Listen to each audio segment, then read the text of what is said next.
মেঘলা, মেঘলা কেন বিচার করতেছেন? আমি মেঘলার সাথে কথা বলতে চাই। মেঘলা, তুমি তুমি এখানে আইছো কেন? আমি মেঘলার সাথে কথা বলতে চাই। মেঘলা মারা গেছে। ভিউয়ার্স, মেঘলার বেঁচে থাকার শেষ অবলম্বন ছিল তার পেটের সন্তান। আর সে যখন শুনেছে তার পেটের সন্তান দুনিয়া থেকে ওপরে চলে গিয়েছে, তখন সে তার হৃদয়ে চূর্ণ বিচূর্ণ হয়ে গিয়েছে। তো মেঘলার টাকা পয়সা অর্থ সম্পদ সবকিছুই ছিল, কিন্তু তার ভালোবাসার মানুষ এবং সাপোর্ট করার মতো কোনো মানুষ ছিল না তার পাশে। তাই মেঘলা তার ভালোবাসার পিছনে না ছুটে বাস্তবতাকে মেনে নিয়েছে। আর এই বাস্তবতা এখন তাকে বস্তি থেকে ঢাকা শহরে আলিশান রাজপ্রাসাদে উপস্থিত করেছে। তার বাবার ছিল সেই সম্পত্তি। তো মেঘলা যখন তার প্রসবের যন্ত্রণায় কাতরাচ্ছিল, আর তখনই একের পর এক হাসপাতালে তাকে নেওয়া হয়েছিল। তো কোনো হাসপাতালেই তাকে ভর্তি নেয়নি, শুধুমাত্র একটি কারণে, সেটি হচ্ছে এই সন্তানের পিতৃ পরিচয়ের অভাবে। তো যে হাসপাতালে গিয়েছিল সে হাসপাতালেই তাকে অবৈধ সন্তান বলে অবহিত করে গার ধাক্কা দিয়ে সকলকে বের করে দিয়েছে। তো ভিউয়ার্স, সকলেরই মতামত, অনিক যদি তখন সাক্ষ্য দিত এবং তার পিতৃ পরিচয় হাসপাতালে প্রকাশ করা যেত, তাহলে হয়তোবা সেই সন্তানকে বাঁচাতে পারত।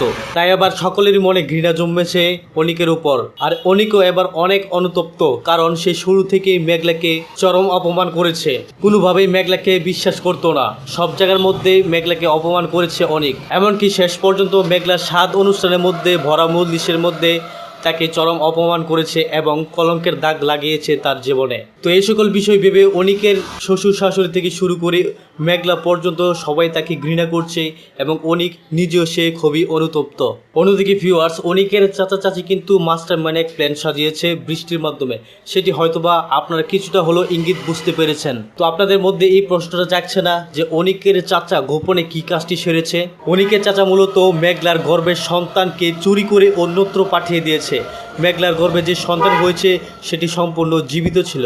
তো অনিকের চাচা এবং চাচি বৃষ্টিদের বাড়ি থাকার জন্য এরকম প্ল্যান করেছে বৃষ্টির সাথে মিলে। আর বৃষ্টিরও এতে ফায়দা হতো যদি অনিক আবার ফিরে আসতো বৃষ্টির কাছে। কিন্তু অনিক তো শেষ পর্যন্ত মেঘলার কাছে ছুটে গিয়েছে, আর সে সকল ধন সম্পদ রাজত্ব ছেড়ে ভিখারির মতো মেঘলার কাছে থাকতে চলেছে। তো ভিউয়ার্স, আপনারা কি চান যে অতি শীঘ্রই অনিকের বাচ্চা এবং অনিক এবং মেঘলা তাদের একত্রিত হতে দেখতে? সেটি চাইলে অবশ্যই কমেন্টে লিখে জানাতে পারেন। এছাড়া ভিউয়ার্স, আপনারা কে কে রয়েছেন গরিব ঘরের রাজপুত্র নাটকের প্রথম এপিসোড থেকে শুরু করে 37টি এপিসোড দেখেছেন, সেই সাথে 38 নম্বর এপিসোড দেখতে চান, এছাড়া আরও বহুদূর এপিসোড দেখতে চান, সেটি অবশ্যই কমেন্টে লিখে জানাতে পারেন। ভিউয়ার্স, আপনাদের কাঙ্ক্ষিত নাটক আসতে চলেছে আগামী শনিবার দিন দুপুর ঠিক 12টায় কারোহিম ইউটিউব চ্যানেলের মধ্যে। তো ভিউয়ার্স, আপনারা তো অধীর আগ্রহে অপেক্ষা করে থাকেন প্রত্যেকটি এপিসোড দেখার জন্য। তো ভিউয়ার্স, সকলে ভালো থাকবেন, সুস্থ থাকবেন এবং সেই সাথে পরবর্তী ভিডিও দেখার মতন জানিয়ে আজকের মতো বিদায় নিচ্ছি এখানেই। আল্লাহ হাফেজ।